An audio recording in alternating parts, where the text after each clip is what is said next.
recording, and we are going live. We are now live on Instagram, so we got them all going. Let's give people a few minutes to check in here. Oh, you're live on Instagram. I should have told my daughter. Yeah, we got them going live. So I'm just going to wait just one more minute for a few more people to pop in. Sure. And, we'll have a nice little conversation. Can't wait. I got nothing else to do except watch the NFL draft tonight. That's it. Yeah, I actually forgot it was tonight. I was listening in to ESPN this afternoon about what's going on. Should be interesting. Yeah, no, it's interesting. I got a young kid who played for Oregon, Justin Herbert. He's one of the top quarterbacks. People say he's really good. Then other people say he's not very good. And it's like trying to guess the weather. Yeah. Nobody knows. You can't. Yeah. Remember when Tom Brady was a fifth or sixth round pick out of Michigan, and he might end up as the best all-time quarterback in NFL history. So all-time. It's like flipping a coin. Yeah.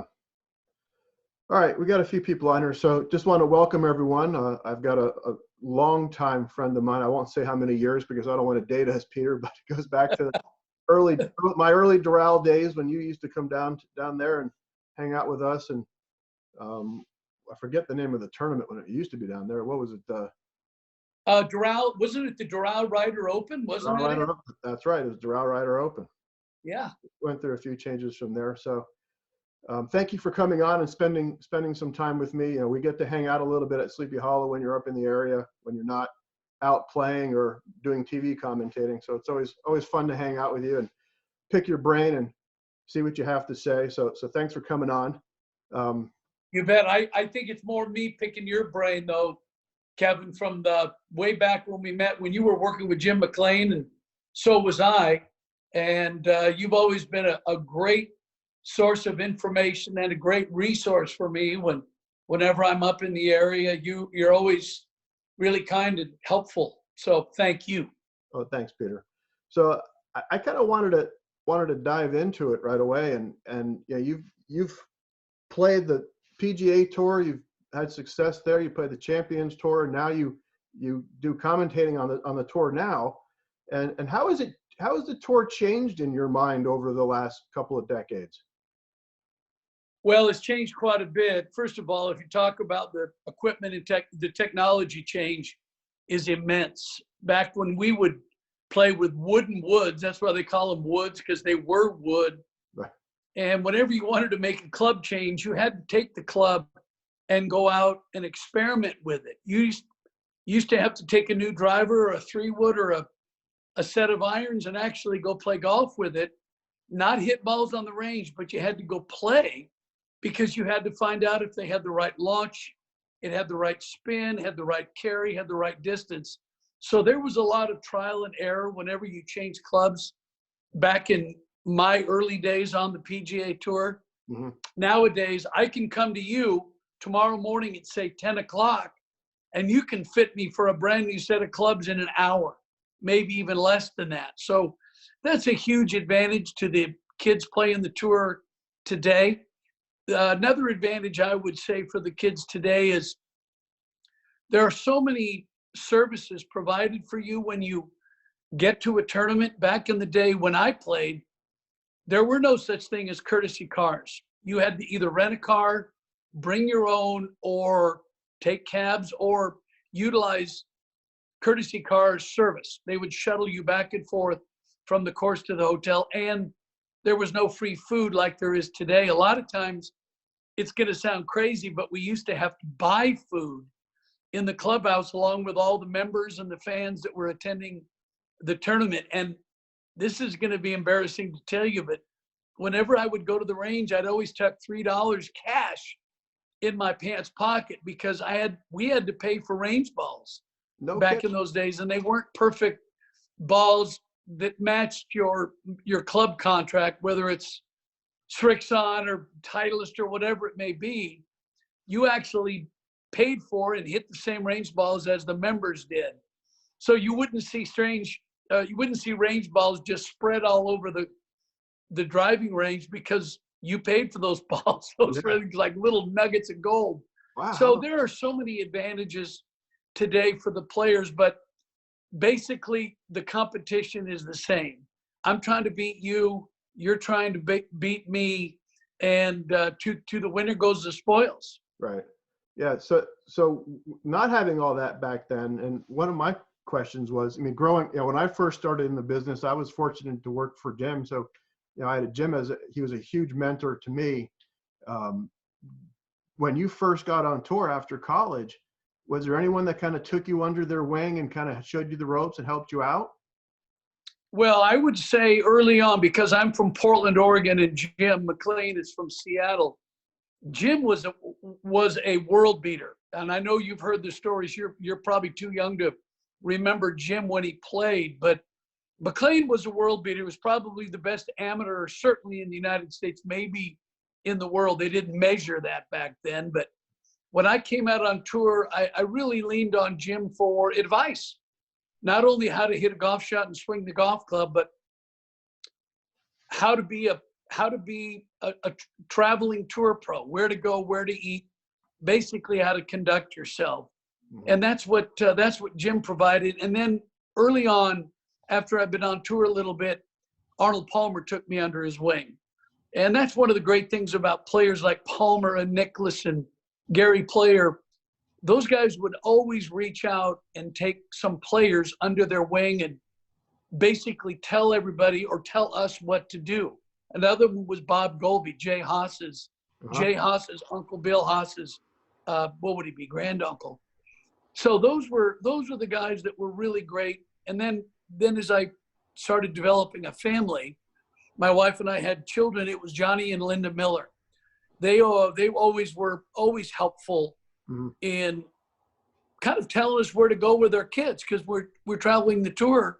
You're eating a lot of pizza joints and a lot of takeout and food like that because you got your kids on the road. But they would always be there to help us with where to go to take the kids to the parks and the places that were restaurants that were kid friendly. So yeah, we all need that help. We all need people to be able to get us to that next level. And if there's anybody on tour that says they never had that, they're lying to you, because everybody from Jack Nicklaus to Tiger Woods, all the way down to the worst player on tour, who might be me, right, always had somebody there to be able to show them the ropes. Yeah. And do you still think it's like that on tour now? I mean, all these kids are so young, and I think the average age has come down a little bit. And obviously, like you said, the money's there and the car's there, and everyone seems to have their own coach. Do you think there's still that same kind of mentorship going on now?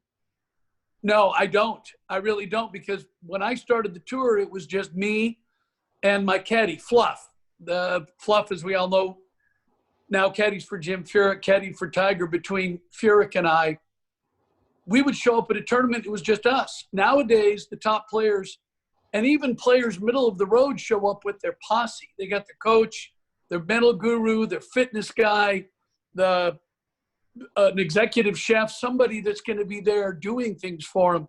And I think that's to the detriment, because there was nothing like Arnold Palmer sitting you down in the locker room and saying, don't do that. Whatever you just did today, don't do that. You might be playing with Arnold and get really ticked off and throw a club or kick your bag or utter a 4-letter word, and he's going to sit you down after the round and say, don't ever do that again. Yeah. It's disrespectful to yourself, your family, and it's also disrespectful to the tour. I don't know how much of that goes on anymore. And I do know that a lot of players today that struggle, I think the agents put it in their head that it's all about endorsement deals. I know so many corporations that I've worked with and others that I have worked with in the past that struggle so much because between the player and the corporation is the agent. And the agent's always trying to get more money for the player. I understand that. Right. But the best deal is one that works for both sides. And I think sometimes the agent gets in the way and is an impediment to the player. Every time a player I talk to that's having struggles with a sponsor or a contract, I always ask them, why'd you turn pro? Well, because I love golf. And I go, why do you want to play the tour? I want to win. I said, well, then do this. Go win, and the endorsement deals will take care of itself. Yeah. They will come to you. You don't need to hire an agent early on tour unless you're Tiger Woods or Ben Crenshaw or Rory McIlroy. You don't need an agent. Go win some tournaments. The sponsors will come to you. Yeah, that's great advice. And so, yeah, I think I agree with that. I think that, the agents, for them, it's about the money for them too, right? That they're looking out for themselves. So, they're not always, I don't always think they have the best interest of the players. And all, I'm sure they do, but they're definitely looking out for themselves. Well, Kevin, I can say this, that if you're an agent, you have an agency and you've got 10 or 15 players under your wing, you hope 2 or 3 of them win a tournament and go on and become successful. But what happens to those other 10 or 12 guys? Do you drop them if they're not successful? Yeah. I've heard that happen more often than not. Oh, sure. So you played, how long were you on the tour for? You were trying to remember. Well, I started in 1977 at the age of 22. Okay. And my last win on tour was in 2003. That's right. I was 49 years old. So I went quite a few years between my first win and my last win on the PGA Tour. And winning on the PGA Tour at the Travelers in Hartford at 49, that allowed me to maintain my tour status until I was about 52. And by then I knew that I was ready for the Champions Tour because, as you well know, you and I struggle whenever we play together. The one thing I struggle with is distance off the tee. Back in the day, I probably hit it up with you. Now you bomb it 40 or 50 yards by me because I've had joints replaced, knees and hips replaced, and I don't have the swing speed. So when I won at 49, I was already seeing a deterioration of my skills on the tour. But I went out on the Champions Tour and I had success out there. I won out there on the Champions Tour because I was back playing with guys my own age. And that's the one thing that we always – I was talking with Jim Furyk a couple of months back, and I was asking him about when he turns 50, now that he's 50 and he's going to play the Champions Tour. And he said, yeah, I can't play with these young kids anymore. I want to go beat up on guys my own age. So I'm sure we're going to see – we've already seen Ernie Els and Retief and Darren Clark. And now that Furyk and Mickelson turned 50 this year, I'm excited to see how they do out on the old guys tour. Yeah, it'll be interesting to see.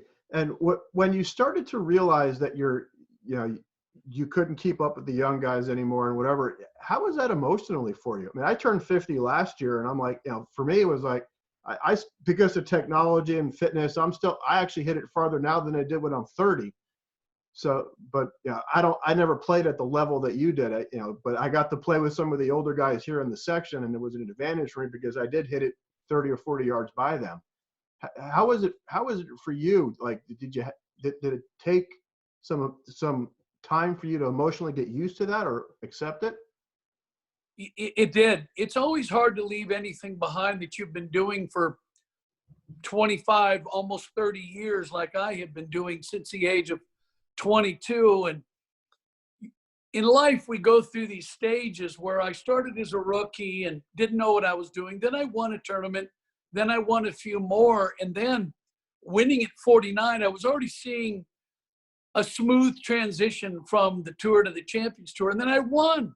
So that kind of gave me a false sense of belonging, to put it that way, that maybe I could play with the guys. But as I said, my skills were deteriorating. And when I went on the Champions Tour and did well out there, there is something about the PGA Tour. Obviously, the money is huge, the attention, the television, all of the exposure is great. But once I got on the Champions Tour and I could compete again, and when I say compete, I mean finish in the top 10 or have a chance to win. That's competing. If you finish 50th or 60th every week, that isn't competing. That's playing. That's just showing up and participating and seeing the guys and having a good time. I wanted to compete. And when I got on the Champions Tour, as hard as it was to leave the tour behind, I was competing again. And that kind of softened that exit from the PGA Tour. Yeah. Yeah, I agree. Do you think some guys come out of college and maybe for the first couple of years they're out there and they feel like they can compete, and then they realize, I'm just not good enough. I'm good enough to stay out there and play, but they're not good enough to compete. Do you find that happens a lot? Yeah, I think, Kevin, and I think you work with so many of these young players that are trying to transition from either college to the tour or mini tours to the tour. When you come out of college and you've won a lot of tournaments, college and playing the PGA Tour are two totally different animals, totally different things. In college, you're on a team. You've got a coach. They're making your arrangements. You're traveling and you're basically with a group. When you go on the PGA Tour, you are all alone. It's you and your caddy or your wife or girlfriend or your agent. And you really have to learn the ropes right away.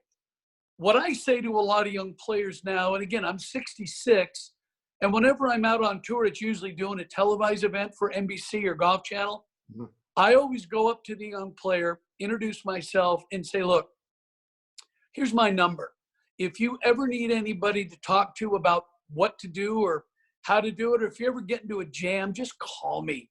I don't have a dog in this fight. I'm not representing you. I just want to be able to help smoothen your transition out onto the PGA Tour, because we've seen a lot of great young players come out of college and win right away.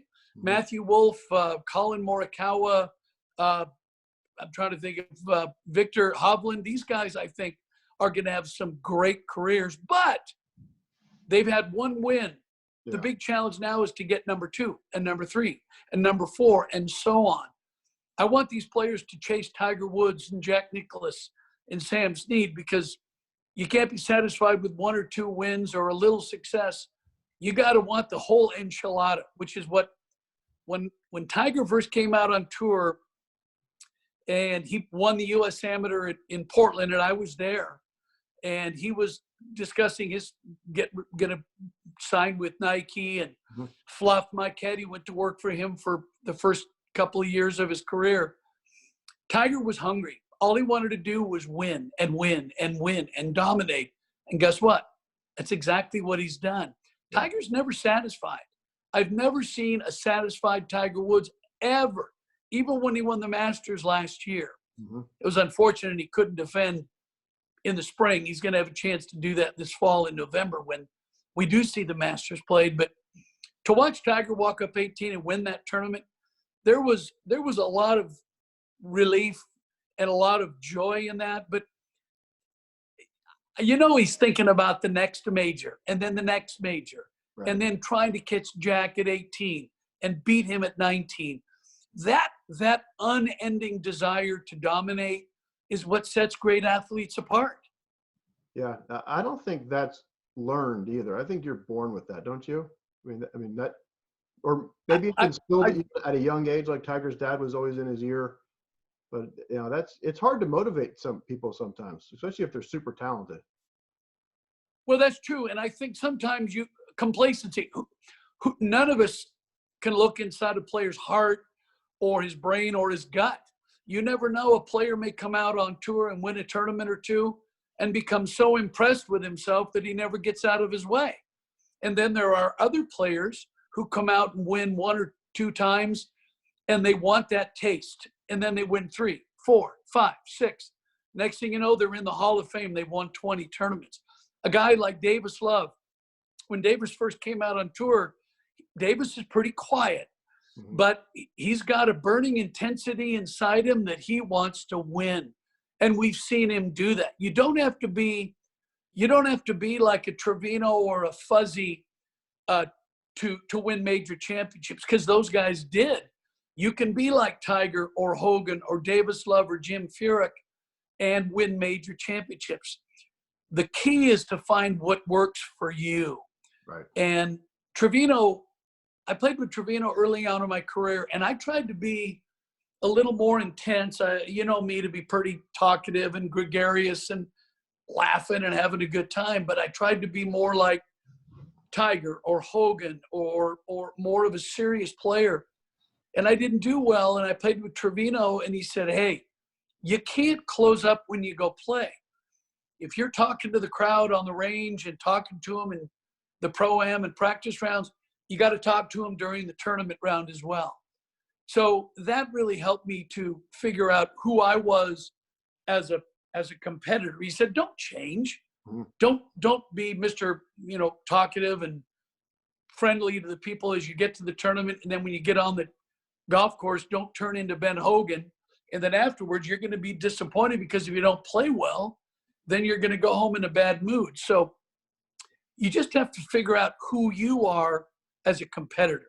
Yeah, I agree with that. And I think that's, that's hard. I have a lot of junior golfers that play high school golf and they want to go play college, and they get into college and they really struggle their first year, and they've changed their whole routine because, well, now I'm playing at Princeton and I gotta change everything. And it's hard to, you got to sit down with them and have that conversation like you just said and say, go be yourself, go play, go do what you normally do, and let it happen instead of trying to force it out there. And I've listened to you talk to Cameron Young quite a bit, when Cameron was a senior at Wake and now he turned professional, and you spoke to him a little bit about this, didn't you?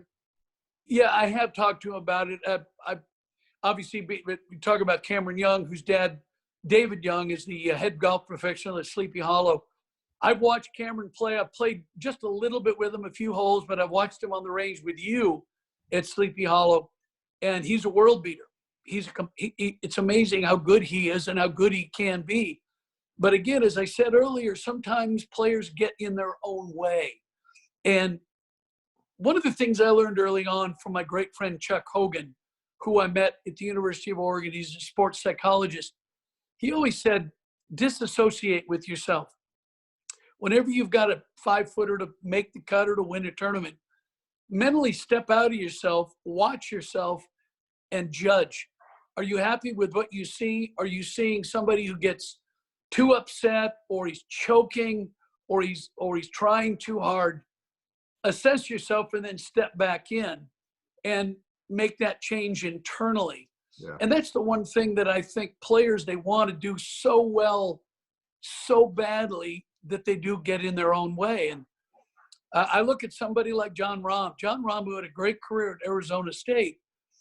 I've gotten to know John a little bit through obviously being on tour with NBC, and Tim Mickelson, Phil's younger brother, who was his coach at Arizona State. Mm-hmm. I see John Rahm so loose and always laughing and having a good time. He laughs at himself. He doesn't take himself too seriously. You have to allow yourself to hit bad shots. Yeah. Golf is a game of recovery. It's not a game of precision. Nobody hits every shot on the nose like they want to. Maybe the only guy that probably did that was Ben Hogan.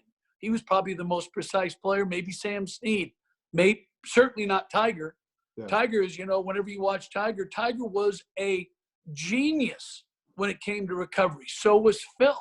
Yeah. So is Phil. So was Seve. Yeah. Whenever you turn the TV on and you see where Tiger or Phil might have driven it, what do? They end up certainly making par, but maybe making a birdie or an eagle.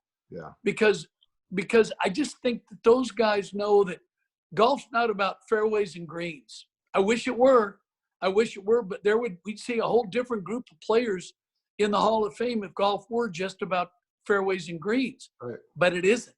It's about that little score in that little box on the scorecard. What'd you make? Yeah, exactly. Doesn't matter how tall you are, how wide you are, how big you are, what color you are, male, woman, it doesn't matter. It's the number. And that's the one thing I think players have to understand when they try to compete at any level. I would love to get the members of Sleepy Hollow and all my students to listen to that last minute. What do you mean I can't hit it the same way every time? The guys on tour. I wish it were that easy. Yeah, I wish. If it was that easy and I can get you to do it, I'd be endless amounts of money. It's such a hard game. I want to go back to when you were playing. Now, you won 7 times on tour. Is that correct?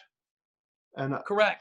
I remember, I didn't know you back in '85, but I remember '94, you had a terrific season, and then you got selected to play on the Ryder Cup in '95, which was your second. Was your second selection into the Ryder Cup as exciting as the first, more exciting, or tell me Yeah, about yeah, they were different, Kevin, because in '85 that was really the start of the European explosion when Seve, Langer, we saw a whole new group of players coming out. But '85 we played at the Belfry. Trevino was the captain, had an amazing time. But there wasn't that much exposure for the Ryder Cup back in '85. But in '95, things had really changed. Mm-hmm. And was now big time golf. And it was always exciting. Anytime you have a chance to represent your country, it puts a lump in your throat. There's no money. There's no money in the Ryder Cup. It's just pride and country and your teammates. Funny, quick story. In '85, my first Ryder Cup match, I played with Curtis Strange. And I got on the first tee, and I'm a talker, and I'm not really that intense, as we just said. And I was on the first tee, and I went over to say hi to, I believe it was Ian Woosnam and Paul Way.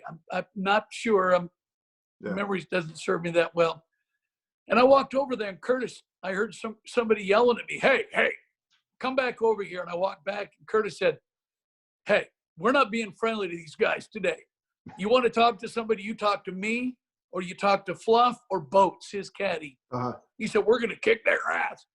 So we did. We went out. It was foursomes, which is alternate shot. And we did make a bogey, and we won. And it was just intensity. And that's still to this day, Ryder Cup is all about intensity, emotion, and passion for the game, for your country and your teammates. What was the intensity in that? Was that greater than if you were playing in a major? Like, is it different? Oh, most definitely. The Ryder Cup, as I said, the Ryder Cup was the worst fun I've ever had on a golf course, because it was intensely fun, but it was so pressure packed that well, in fact, I'll tell you another story from '95. I was playing with Lauren Roberts at Oak Hill in Rochester, and it was the morning of the second day. And we were the last match out in the morning, playing foursomes again, alternate shot. And we, the United States, had lost the first 3 matches that morning. We had a 1-up lead going into 18. Mm-hmm. And we ended up, I had to make about a 5-footer, left to right bender on that tough 18th green at Oak Hill, which is, Oak Hill's one of the great golf courses in the world.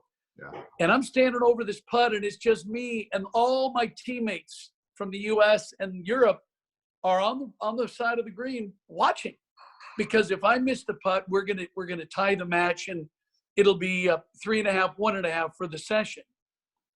I don't even remember gripping the club. I don't remember reading it. Lauren, the boss of the Moss, read the putt. Yeah. And I started it in the correct direction, and it went in, and we won the point. And Lanny Watkins was our captain, and Lanny was awesome. And I remember Lanny coming over and giving me a big chest bump. But I was so nervous. I've never been more nervous in my life than on that putt in the Ryder Cup. So the intensity is massive in a Ryder Cup. Yeah, I can only imagine. I mean, for me, there's so much fun to watch and watch that intensity and to see how players handle it. So let's talk about handling pressure, because there's Ryder Cup pressure that you've been through, and then for the rest of us, there's the pressure of making a putt on the 18th hole to win the Nassau, or trying to get into the club championship or win a local tournament. Do you have any advice for everyone who's watching out here or who's going to listen in on how to handle, like, how do you practice handling pressure? What are things you could do when you feel like you're under pressure? The one thing that I always did, and again, I got this from my friend Chuck Hogan way back when I started on the tour. He said to me, whenever you get into a pressure situation, remember, you choose to be here.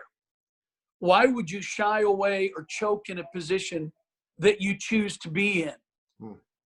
You don't have to be there. You could pick one thing about playing golf. If you don't like the pressure, you don't like the situation, you can pick your ball up, put it in your pocket, and walk in. You lose the match or you would disqualify yourself from the tournament. Doesn't matter. Golf, you're all alone out there. You can choose to play or not play. But if you choose to play, give it your best. Don't get in your own way. Don't be an impediment to your success. If you think you know what you're doing, you probably are doing it the way you want to do it to be in that position. So I always took a deep breath and I said, well, man, this is why you practice. Mm-hmm. I remember I had a little putt on the last hole at the U.S. Senior Open to win the U.S. Senior Open at the age of 50. And it was only 2.5, 3 feet. But I remember saying to myself, look, here's a chance to make this putt to win a senior major. Yeah. It's a major on the Champions Tour, so still pretty good. Yeah. And I remember saying to myself, look, this is why you practice. This is why you stay out till 5, 6 o'clock at night saying this putt is to beat Jack Nicklaus. This putt is to beat Arnold Palmer. Well, that putt actually was there to beat Hale Irwin. And I remember kind of chuckling to myself saying, this is why I hit putts and chips and hit balls, because I want to put myself in this position. If you don't like the position, then don't enter tournaments. Right. Just go play golf with your buddies, play for $1 Nassau, play for a drink at the Turner at the end of the day, play for lunch. Don't put yourself in those positions. But I know that competition gets your blood boiling. Yeah. And if you want to be considered somebody who's a gamer, somebody who can get it done, then put yourself in those positions, see how you do. And if you don't do well, if you miss it, well, then step back and examine why'd you miss it. Was it a crap stroke? Was it the wrong club? Or was it bad thinking? And if it's bad thinking, then it's probably bad confidence. So again, keep putting yourself in those positions. Because I'll go back to what I said when we just started talking about this. You choose to be there. You don't have to be there. Walk in if you don't like it. Yeah, that's great advice. I remember when I first started working at Sleepy Hollow with Jim, it was 1990. Actually, I think it was my second season there, 1993, and Jim was working with Brad Faxon. And we're up on the putting green by the first hole, you know where that is, and we're sitting there putting, and Jim goes, all right, Brad, puts on a ball 3 feet away from the hole. This is, you can learn by how much money. He goes, all right, you got a chance to win. You got a 3-footer to win. You got a 2-year exemption, $500,000 for the win. That's what it was back then, not $5 million like it is now. What's going through your mind? And Brad didn't hesitate. He said nothing. He goes, I don't care. And Jim's like, what do you mean you don't care? This is for a 2-year exemption to win. He goes, Fax goes. He goes, I've got money in the bank, a family that loves me, and my health, and none of that's going to change if I make or miss this. And I thought, wow, what a great way to approach a shot. Now, obviously, if you've got all the money and the health and everything, it was just an amazing mental approach to hear that from somebody who was still playing a lot. And I couldn't believe the advice and kind of what you said. It's so great to hear that from somebody. Well, here's another way to look at it, Kevin. There's 2 pictures, and we all do this when you're coming down the last hole. I don't care if it's to win a tournament on tour or to win the club championship or just to win a match or win lunch against your buddy. You can look at the big picture or the little picture. The little picture is where you want to focus. The big picture is, oh man, I'm going to win. I'm going to go to the 18th green. I'm going to get a trophy. I'm going to thank the sponsor, and I'm going to thank the fans and the volunteers and the greens crew and all that. That distracts you from the point of what you're trying to do, which is hit the next shot on the green. I always was taught to focus on the little picture, and that's what Faxon was talking about. He's got a putt to win, $500,000. It's not going to change his life. It's going to enhance his life. It's an opportunity. And if he doesn't make it, well, that's okay. He's going to have more down the line. So big picture versus little picture. I always want to live in the little picture. It's just another shot, and I've hit millions before, and I'm going to hit millions after this. Yeah, I definitely agree. Let's talk a little bit about instruction. You've seen a lot in your days throughout the tour, come and go with different coaches. And if I recall, I think was Mr. Hardy your first coach? No, when I first came out on tour, I really worked with my dad. I started working with my brother-in-law, Mike Davis, who I caddied a little bit on tour for when he was playing out there. But I really didn't have an instructor until I got out on tour. Then I worked a little with Jim McLean, as we talked.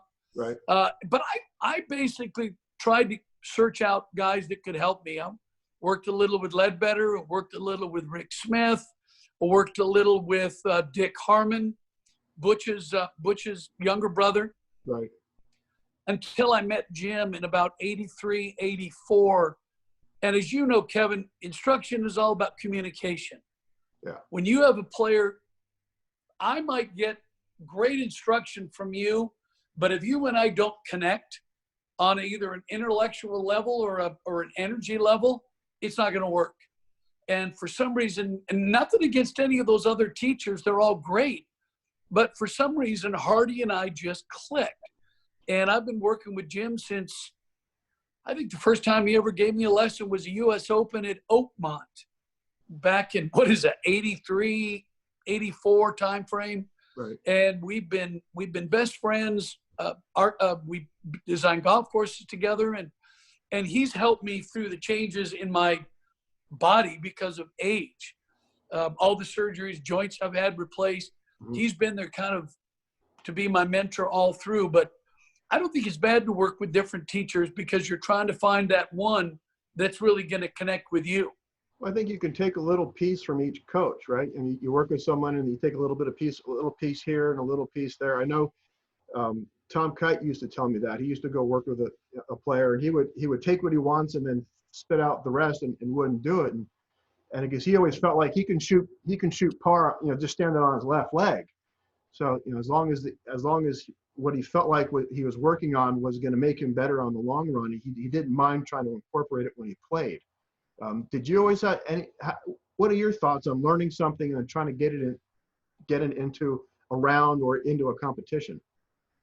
Yeah, one of the things you have to do is you've got to be able to fix your swing while you're playing. Because if you look at a tour player today, and it hasn't changed, if you've got 4 rounds to win a tournament, one of those rounds is going to be a little sloppy. You're probably going to have 3 really good rounds and then one that might not be so great. Mm-hmm. Well, you've got to be able to get the ball in the hole and get it to the house with the least amount of damage as possible. And to do that, you've got to know your swing. Johnny Miller used to tell me he had something that he always did when he lost his swing. He always went to an open block cut. And he said, whenever I started hooking the ball or I could feel it, and believe me, you golfers know what I'm talking about. When you hit a shot, you feel a toe hook, and you're like, uh-oh, yeah. I know this is going to start going bad. Johnny Miller felt the same thing, and he started playing just kind of block, aim left, block, cuts, down the left side, back to the fairway, just to get a score, just to get it into the house, because he would go to the range to figure it out after the round. But I think it's so important to be able to work with these great teaching professionals and glean a little bit here or there. One of the things that I do, in fact, with you, I've always had a tendency to have my stance too wide. And that's something that Jim always talked to me about, having a little wider stance. But you're there to tell me, no, you're just a little too wide. Narrow it up a little bit. And when I do narrow it up, I make a better swing and I hit a more quality shot. So I take a little bit from you.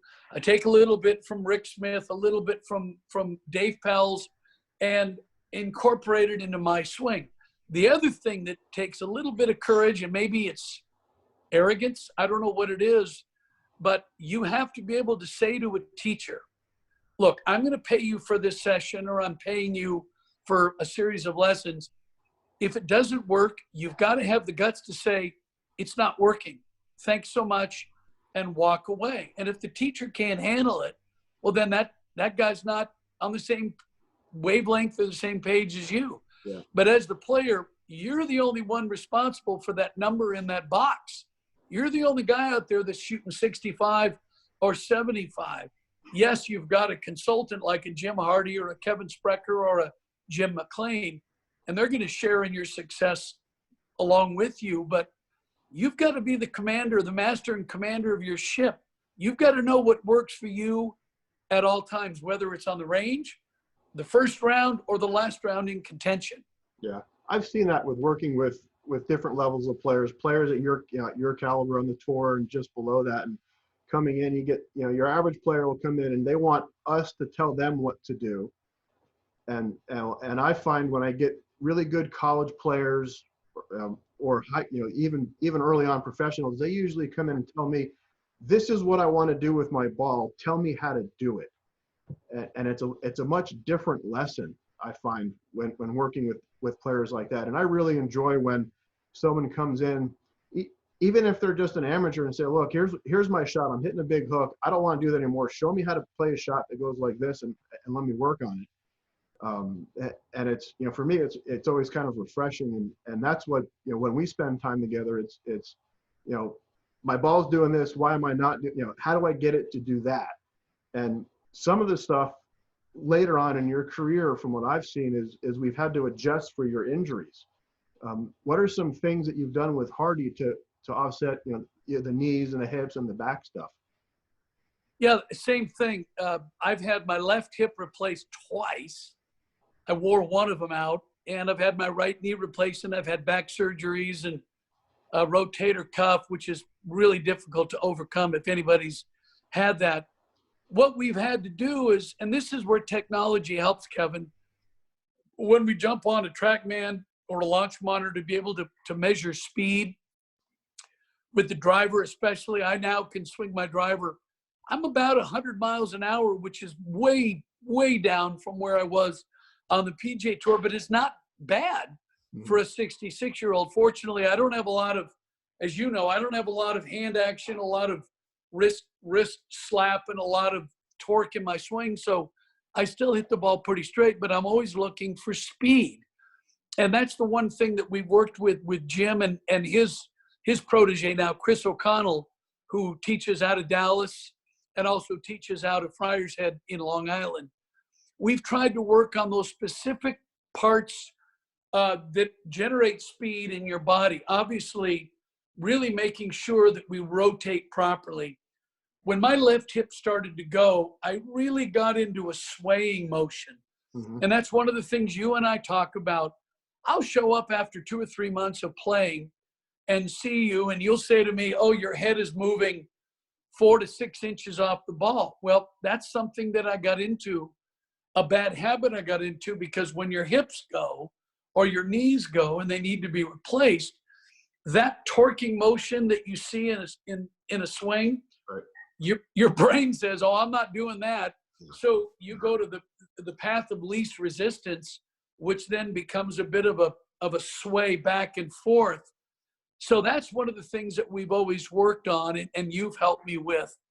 But just trying to create speed and generate power, because as I said, the only thing I'm lacking, I feel right now, is speed of my swing and distance off the tee. Yeah, and that's where I was reading the other day, speed now, I think it came out as a report, there were 72 or 75 players that swung over 120 miles an hour last year. That's just an unbelievable number, isn't it? It is, but I think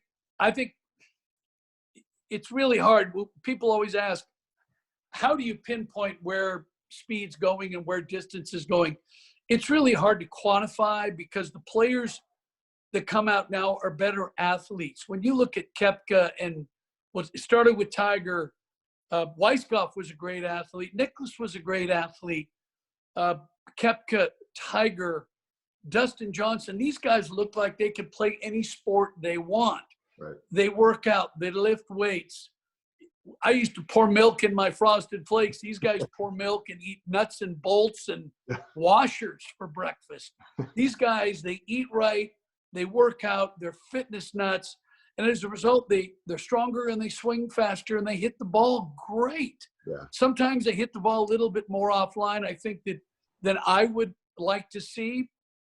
But then that's where they can get back with their coaches and be able to fine tune their drivers and shafts and weights and all things like that. But I just think I'm so impressed. I think the players of today, they've got the advantages we talked about earlier.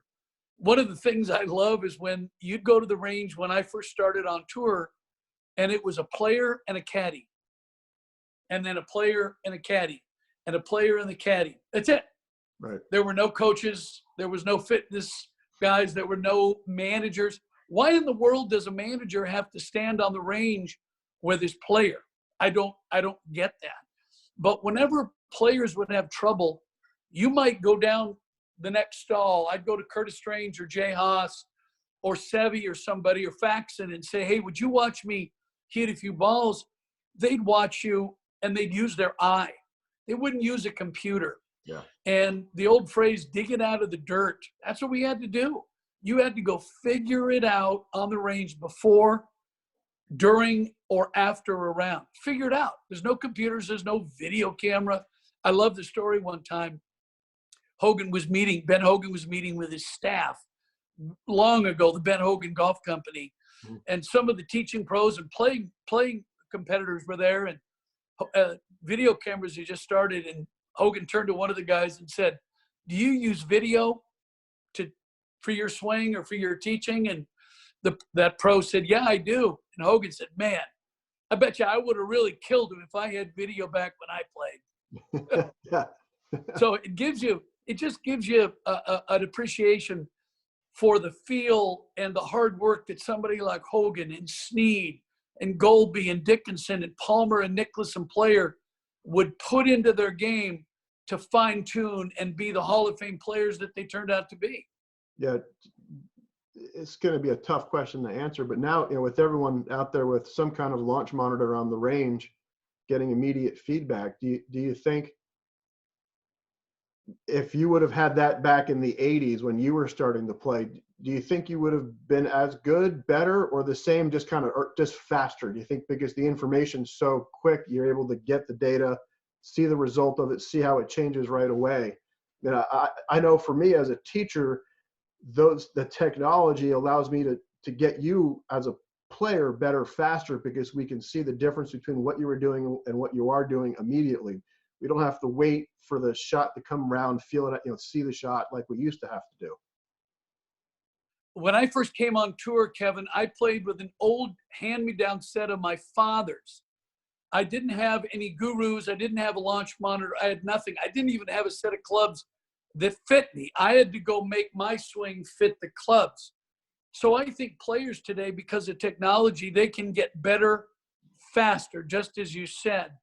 And then I think then you have to really find out if you've got that desire to win and win a lot.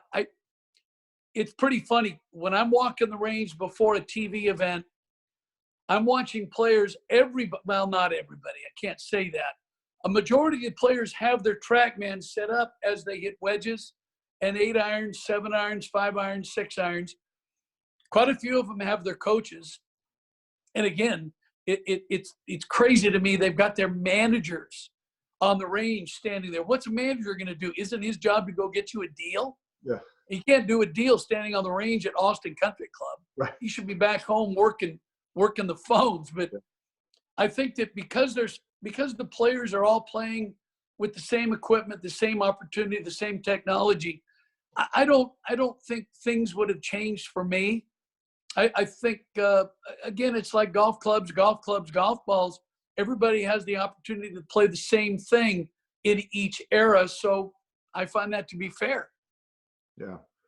I got a question here on Facebook for one of my students, Matt.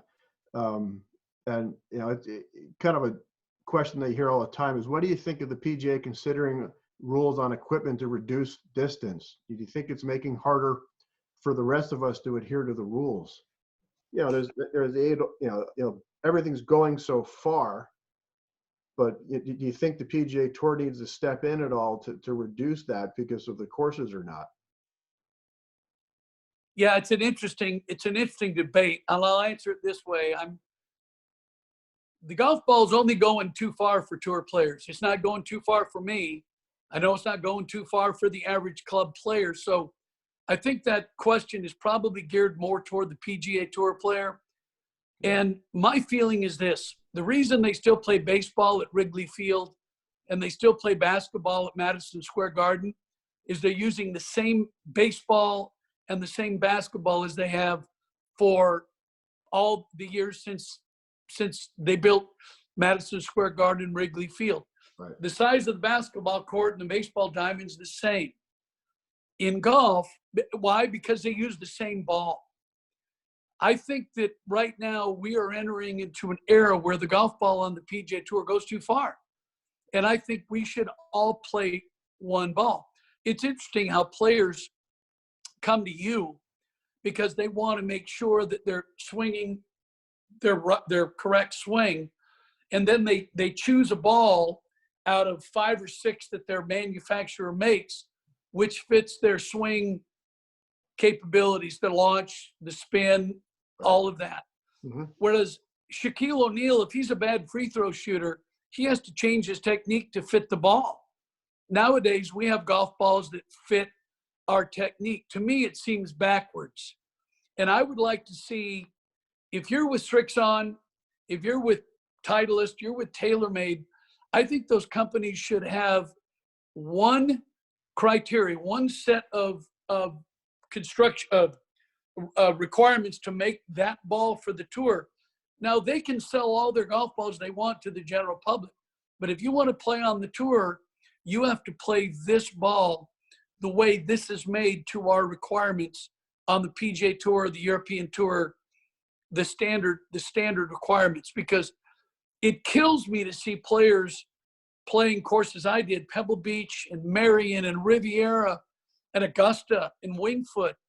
Instead of hitting a driver in a 4-iron or a driver in a 6-iron, it's a 3-iron and a wedge.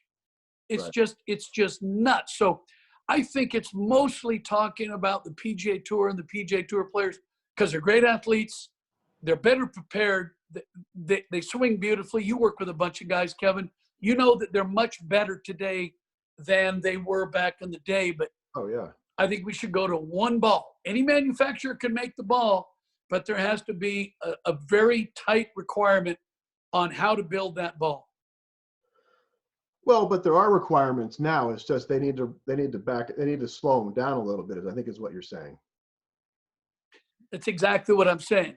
We have to bring it back until the golf courses are back in play. Now, You know, Nicholas had that, what was it called? The Cayman ball. It was an 80% capacity or something. I remember hitting the ball in the range a few times whenever they had it on courses with short ranges. Yeah. It felt fine. It Yeah. just didn't go, well, I've never hit it 325. Yeah. 325 for me is a good drive and maybe a gap wedge. Yeah. Now, do you think, because I've been thinking about this, because we're comparing the golf ball from now to 50 years ago when the ball wasn't, the quality of the ball wasn't as great as it now. If we fast forward 20 years and we've got 30 years of playing with this current golf ball and we're looking at, it's the year 2050 and we're looking back and saying, are we having the same conversation, or we've been using the same ball for the last 30 years and that's what we're comparing to? Because the basketball hasn't changed, the baseball really hasn't changed because it really hasn't needed to change. The golf ball changed because it wasn't a great ball back then, and now now they've maximized the ball. It's as great as it can be. So do you think that if we just fast forward 20 years, are we going to still be having this conversation because we'll have 20 years of playing with the same ball?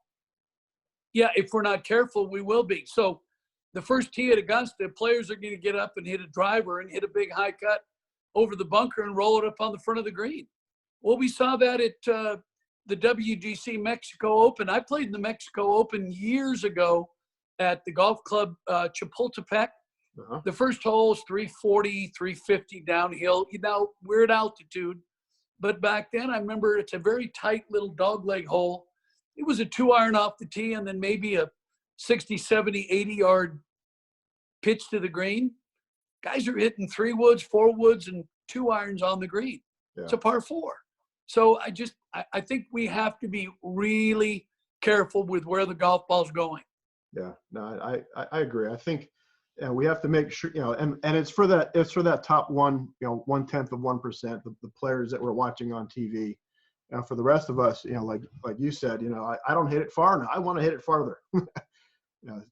So yeah, we have to be careful with that. So let's want to talk a little bit about what's going on nowadays, and practicing, and golf courses are being closed. We can't get outside and practice. Has there been a point in your career when you've had to kind of stay at home and practice, or is there anything you're doing now to kind of keep your game sharp? Yeah, when I first started on tour out of Portland, Oregon, we didn't have the money to go to the range. Back then, you have to pay for range balls. Nowadays, a lot of clubs, range balls are there on the range. So my father always made us go out and swing the golf club. And I think that's a lost art. One of the things that you never see kids do, I don't care if they're junior players, high school, college players, you see guys range rats hitting thousands of balls. Nobody ever swings a golf club. And I think that's one of the lost arts, is just going out and swinging the golf club. My dad used to have us swing a driver. He'd say, give me a 60% driver swing, and then an 80% driver swing, and then 100% driver swing, and then give me 110% driver swing, because we could then gauge the tempo, which always helped me. Because sometimes, I remember playing at Riviera in LA at the LA Open, I didn't want to hit 3-wood because it was a little too much loft. I didn't want to get it up into the canopy of the trees. So I'd go to a 60, 70, or 80% driver swing and just kind of knock it down and run it out in the fairway. So back when I started, that's basically what I did. And I think I'm sure there's a lot of people that are swinging the golf club in their garage or outside on their front lawn because they can't go to the course and hit balls. Yeah. I know I can't come hit balls with you up here at Sleepy Hollow because everything is shut down because of, as my grandkids say, the Corona Pirates. We have to get the Corona Pirates out of here so we can get back to work. Yeah. But I just think that there are so many games. It's cool to see on Instagram and Twitter people chipping in their, playing like beer pong, chipping balls into buckets, and people are so creative. First of all, they're funny. Yeah. We don't give ourselves enough credit for being funny. Yeah. How many crazy, funny things have we seen on Instagram and Twitter and posted online? Pretty funny. Yeah. And we're not cruel. A lot of times we got a lot of cruel things going on social media. That's kind of subsided. And I see more funny, creative, interactive things, which is the way I wish it always was. Yeah, it's nice to see. I want to be careful of your time. And so I got 2 more questions for you. One question is, what advice do you have for the high school player that wants to play in college, or the college player that wants to turn professional? Well, the first thing I would say is, one thing I learned when I came out of college, I wasn't very good around the greens. I was mostly a fairway green guy. Mm-hmm. And when I came out on tour, I learned really quickly that my short game wasn't very good. So I started practicing more around the greens. Fluff and I always had little games that we would play. And I got this advice from Pells. Dave Pells would tell me, anytime I go play a practice round, all you need is one drive, play it where you hit it. It could be in the trees, it could be in the fairway bunker, on the rough, it could be in the fairway.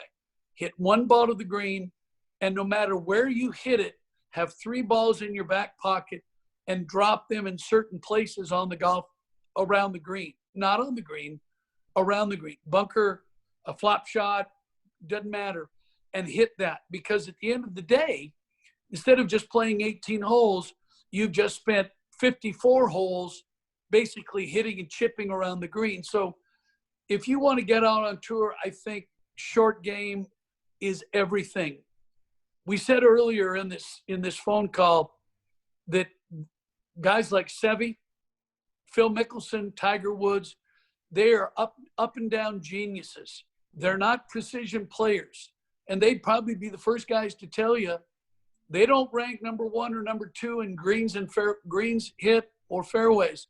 But you look at their scrambling stats, their putting stats, their bunker stats, they're phenomenal. So I would say short game, short game, short game. Yeah, definitely. I definitely agree with that. I think if your short game is amazing, it takes a lot of pressure off your driving and your approach shots. Yeah, absolutely.